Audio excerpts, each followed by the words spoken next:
everyone, I'm Bea, and welcome back to Read in Rome. Remember that opinion writing project we started last time? The tourism committee just posted an example to show what they're looking for. We'll read it, then continue our work from last time by writing an introduction paragraph. Let's get started.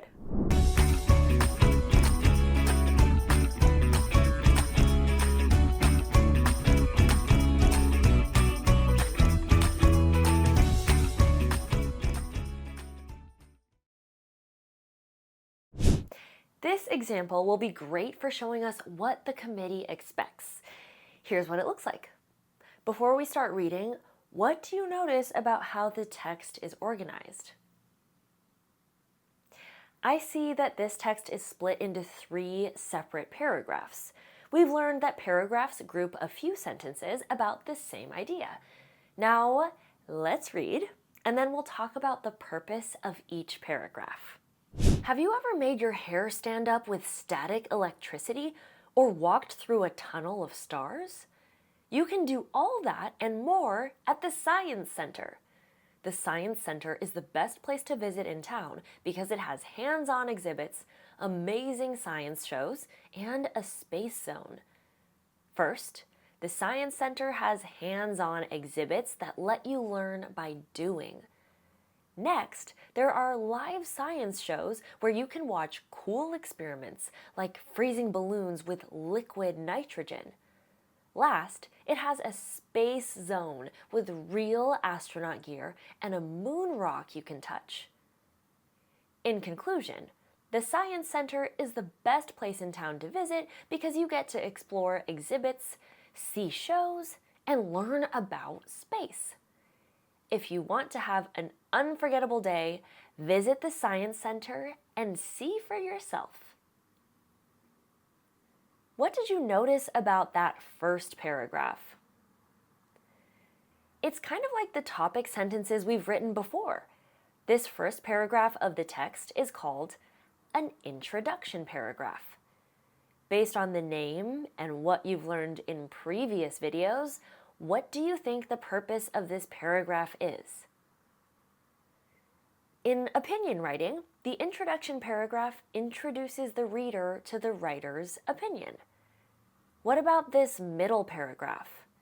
What do you notice? This is called a body paragraph. Body paragraphs are in the middle of the text, after the introduction.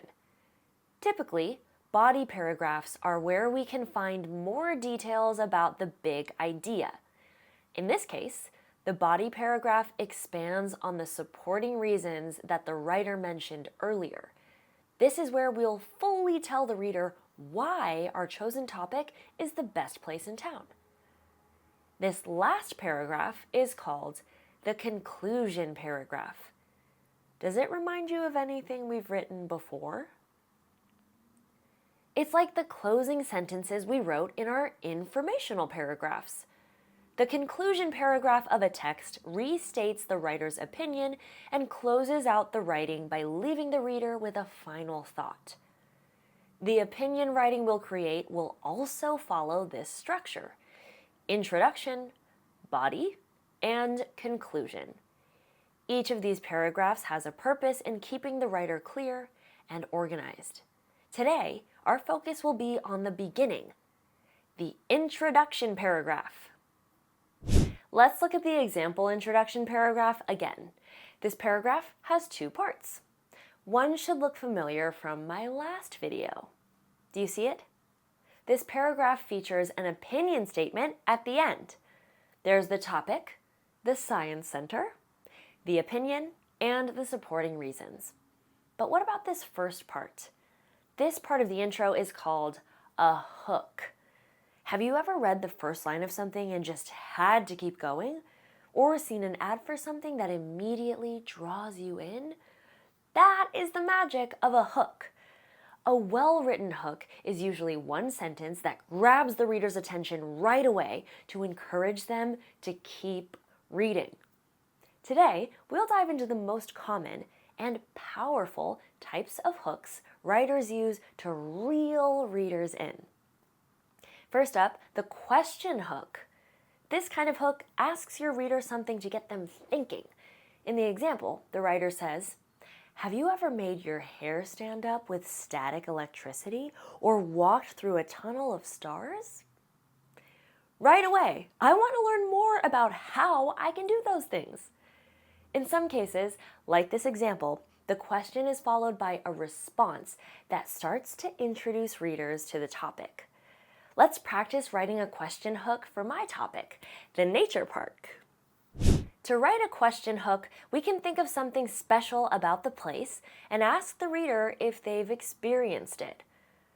Our supporting reasons are a great start for writing a hook. Last time, I said the nature park is peaceful, has hiking trails, and animals to see. If I want my readers to focus on how peaceful it is, I might ask, "Have you ever relaxed in the sun next to the calming sound of a river?" Now you try. Think about one of my other reasons, either the hiking trails or the animals. Pause here and record your own question hook about the nature park. Maybe you wrote something like, "Do you like exploring trails?" Or, "Have you ever wanted to see wild animals in their natural habitat?" If it fits the topic and makes the reader curious, you're on the right track. Another common type of hook is a descriptive hook. This is where the writer paints a picture that helps the reader imagine what the topic looks or feels like. For instance, the writer of the example text could have described the science center like this. Imagine a place where colorful lights flash, bubbles float through the air, and kids race from one experiment to the next. Can you picture it? A strong descriptive hook helps the reader imagine the place and feel what it's like to be there. Let's practice this type of hook for the nature park. Take a moment to picture what a nature park or outdoor space might look like. What might you see, hear, or feel? Pause here to record a one-sentence hook that describes the nature park in a way that might make the reader want to see it. If you get stuck, think about my 3 reasons from earlier.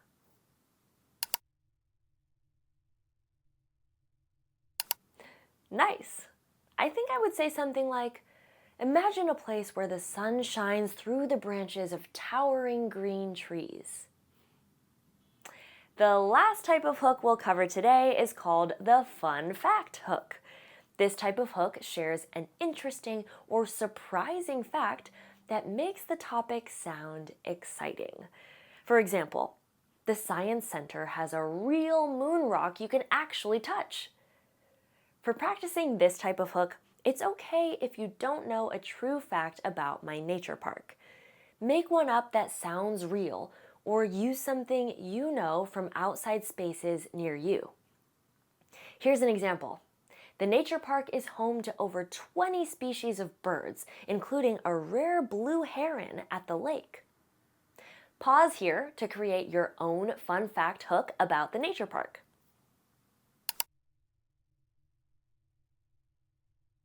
Great! Fun facts are a great way to tell the reader about something super specific they could experience. There is no one correct type of hook for each text. It's all up to the writer and what they think is best for their readers. Which hook do you think will go best in your writing? I think I'm going to include a description hook for my introduction paragraph. All that's left is to put the hook and the opinion statement together, and the first whole paragraph will be complete. Here's my full introduction paragraph. Hook first, then my opinion statement. In your lesson materials, you'll create your own hook and combine it with your opinion statement to make your introduction paragraph. Next time, we'll explore how to create a captivating body paragraph. Until then, remember, where there are words, there's a world to explore. See ya. Hey, hey.